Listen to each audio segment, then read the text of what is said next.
नमस्कार दोस्तों, मैथ्स के सुदर्शन चक्र सीरीज में मैं आपको एक बेहतरीन ट्रेंडिंग सवाल का बेहतरीन कॉन्सेप्ट और बेहतरीन ट्रिक सिखाने जा रहा हूं इस सवाल के माध्यम से। और आप लोग नोट डाउन कर लीजिए, एसएससी सीजीएल 2026 में इस तरह का सवाल कई सारे शिफ्टों में आप देखेंगे पेपर में। चलिए यहां पे देखिए सवाल में क्या लिखा हुआ है ना। एक फर्नीचर प्रतिष्ठान शुरू में एक डाइनिंग टेबल को ₹Z में बेचता है तो उसको 25% का प्रॉफिट होता है।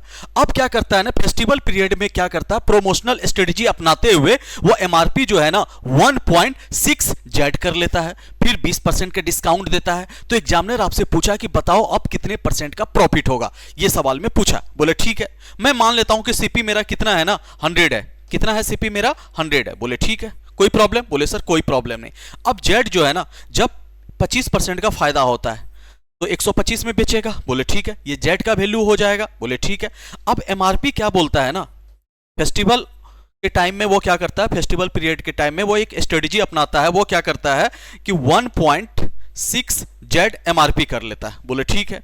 अब बताइए 1.6 और जेड का वैल्यू कितना है 125। अगर ये गुना करेंगे तो कितने के बराबर हो जाएगा? आप बोलेंगे 200 के बराबर। फिर इस पे क्या करता है ना, वो 20% का डिस्काउंट देता है। तो 200 का 20% कितने के बराबर? 40 के बराबर। अगर मैं 40 कम कर दूं तो कितने पे बेच रहा? 160 पे बेच रहा, तो ये एसपी हो गया। बोले ठीक है। खरीदा है 100 में, बेचा है 160 में, तो प्रॉफिट कितने का होगा? 60 का होगा।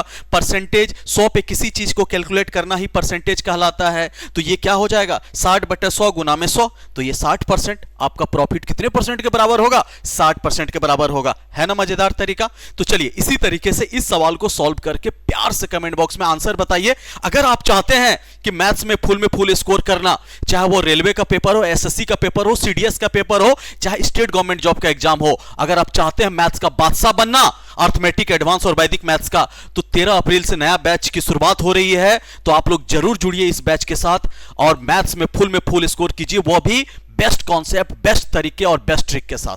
धन्यवाद।